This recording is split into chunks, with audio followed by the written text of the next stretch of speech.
దేశంలోనే ఏఐ ఆధారిత పరిశోధన, నవీన ఆవిష్కరణలు, నైపుణ్య అభివృద్ధిలో రాష్ట్రాన్ని అగ్రగామిగా తీర్చిదిద్దాలి అనే లక్ష్యంతో ఏఐ యూనివర్సిటీ ఏర్పాటుకు కూటమి కీలక అడుగులు వేస్తోంది. యువతకు నైపుణ్య శిక్షణతో పాటు ఏఐ యూనివర్సిటీ ఏర్పాటుకు సహకరించేలా ప్రపంచ ప్రఖ్యాత ఏఐ కంప్యూటింగ్ సంస్థ ఎన్విడియాతో రాష్ట్ర ప్రభుత్వం కీలక ఒప్పందం చేసుకుంది.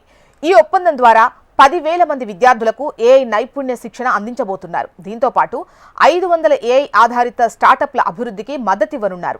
గతేడాది అక్టోబర్లో మంత్రి Nara Lokesh Nvidia CEO Jensen హువాంగ్తో ముంబైలో సమావేశమయ్యారు. అమరావతిలో ఏర్పాటు చేయబోయే ఏఐ యూనివర్సిటీకి సహకరించాల్సిందిగా కోరారు. ఇందుకు హువాంగ్ సానుకూలంగా స్పందించారు. ఈ నేపథ్యంలో ఎన్విడియాతో ప్రభుత్వం కీలక ఒప్పందం కుదుర్చుకుంది. ప్రముఖ ప్రైవేట్ సంస్థల భాగస్వాములతో రాష్ట్రంలోని ఇంజనీరింగ్ కళాశాలల విద్యార్థులకు ఆధునిక ఏఐ నైపుణ్యాలను అందించనున్నారు. రాబోయే సంవత్సరాల్లో 10,000 మంది విద్యార్థులకు శిక్షణ ఇవ్వడం, 500 ఏఐ ఆధారిత స్టార్టప్ల అభివృద్ధికి మద్దతివ్వడం లక్ష్యంగా పెట్టుకున్నారు. ఏఐ యూనివర్సిటీ అత్యాధునిక కంప్యూటర్ వనరులు, సాఫ్ట్వేర్ ప్లాట్ఫామ్లు, హార్డ్వేర్ సామర్థ్యాలను అందించేందుకు ప్రభుత్వం కట్టుబడి ఉంది. పరిశ్రమలు, ప్రభుత్వం, విద్యారంగం మధ్య బలమైన భాగస్వామ్యానికి ఈ ఒప్పందం వేదిక కానుంది.